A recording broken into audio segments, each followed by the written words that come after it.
So there's no doubt that Rush Limbaugh's family and friends are grieving over his death. Yet the people who are attacking Mr. Limbaugh on the day of his death, they don't care how much pain they inflict on those family members and friends. They couldn't care less. Now, if I see that in my personal life, if I see somebody that callous, never will I associate or even speak to them. I don't speak to them if I see that kind of behavior in front of me. All right? If every American adopted my attitude, this stuff would die out. Now, let me give you a few more examples. So there's a woman named Erin Ryan. She works for Crooked Media. That was founded by Jon Favreau and Tommy Viter. They were former Barack Obama staffers, so they founded this Crooked Media thing. So Ms. Ryan says God has canceled Rush Limbaugh, all right, in a blasphemous as well as an incredibly cruel statement. So now this woman is nothing. I mean, she isn't a force or an influencer. She doesn't do anything. She's a writer for It's Always Sunny in Philadelphia, which is a program on cable. She lives in Los Angeles. She's in that showbiz crew, okay? Now, another one was posted by a guy named Luke O'Brien, the Huffington Post senior reporter. The Huffington Post is the worst of all of them.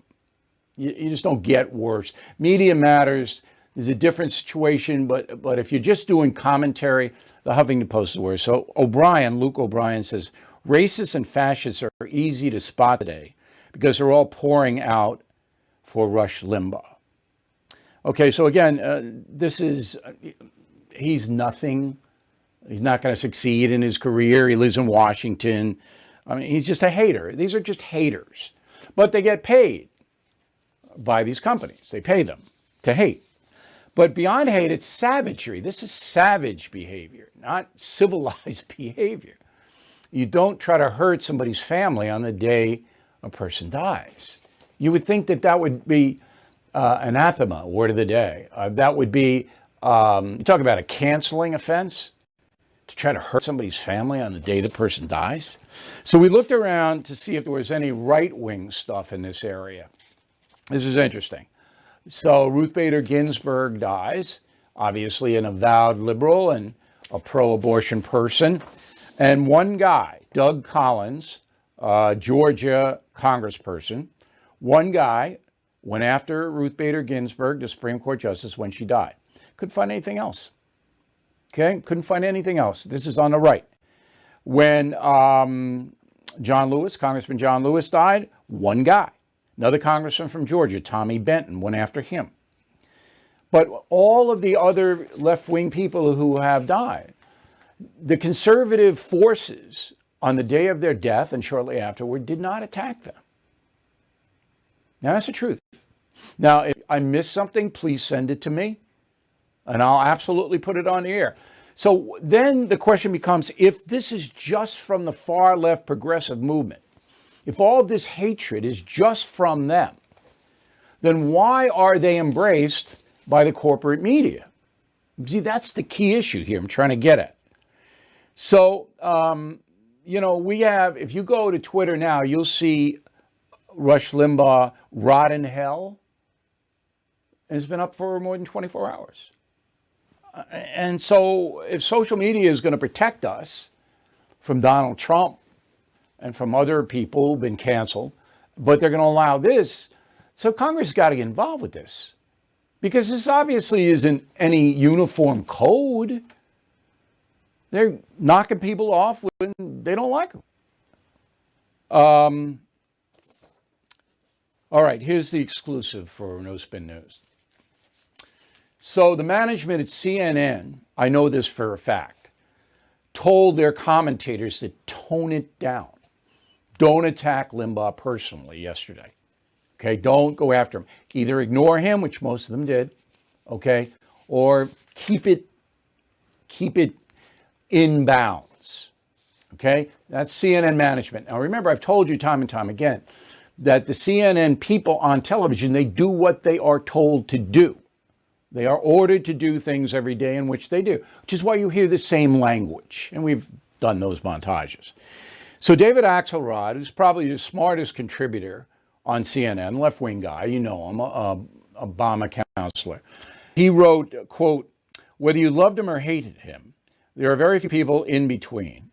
Rush Limbaugh was indisputably a force of historic proportions. Over the past 3 decades, he did as much to polarize our politics as anyone and lay the groundwork for Trump and Trumpism," unquote.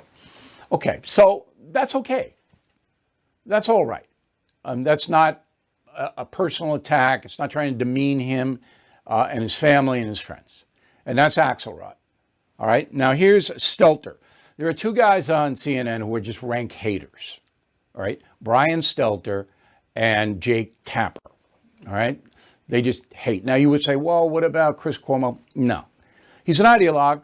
All right, Lemon, same thing. I know them. All right, Anderson Cooper, same thing. They don't hate. They're just, it's performance for them. Now, it's performance. So when Chris Cuomo was working for the Fox News channel, I helped him.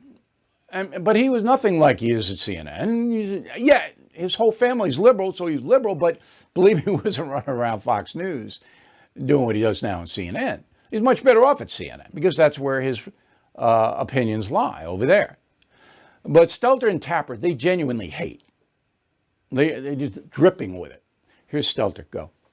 Limbaugh was arrested for doctor shopping in 2006, but went to rehab and the charge was dropped. Through it all, he remained a hero to the right, defending Republicans from what he said was the biased liberal media. Radio executives praised his storytelling abilities and his broadcasting talent. Limbaugh was a GOP kingmaker and a close ally of President Trump. All right, so now they're going to hide behind CNN and say, oh, you know, it's just a report and this, that, and the other thing. But you don't bring in what has happened negatively to people when they die. I mean, Kobe Bryant's the best example of that. A woman at the Washington Post, after he was killed with his daughter in a plane crash. And I knew Kobe Bryant, and he changed his life. He was a much different person when he was younger. She tried to do that, and she got hammered. So, but you don't bring in on the day they die stuff that has gone wrong in their life. You just don't do that. That's savagery. You want to do a retrospective piece a week later, okay, but you don't do it on the day they die. Everybody knows that. Okay, now NBC is a different story. They also issued a dictum, and these are quietly, these aren't put in print, they're not over the loudspeaker. They go from show to show. The boss sends the message down. That's how it works, verbally. So there's no track.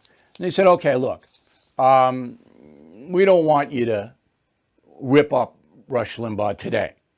So Ari Melber, Chris Hayes, Rachel Maddow, Lawrence O'Donnell, they ignored the story totally.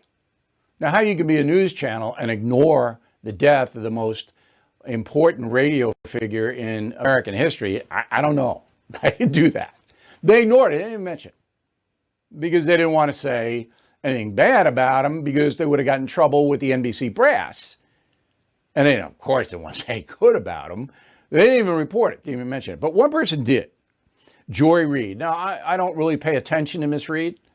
I have nothing against her. But everything is about race with her. Everything, 100%.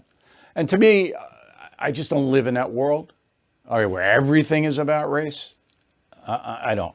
But Reid, she didn't follow the NBC instructions. Roll it. What I heard was a guy who took white Americans out there in the hinterlands and fed them a narrative of, you're the victim. No, you're the victim. Don't feel like there's any privileges coming to you. You're the victim. The brown people, the black people, the women, the feminazis, they're taking it from you. They're taking things from you. And it kept people so hyper and amped up that he then was able to turn that into politics. Okay, so that's mild, compared to what she usually does. But Joy Reid can do whatever she wants. Whatever she wants to do. I mean, NBC will tell her whatever. I'm going to do whatever I want. And, that's the truth. Well, Joe Biden is going to be president, and we may be in for some economic uncertainty. That's why now more than ever, I recommend you diversify with gold and silver.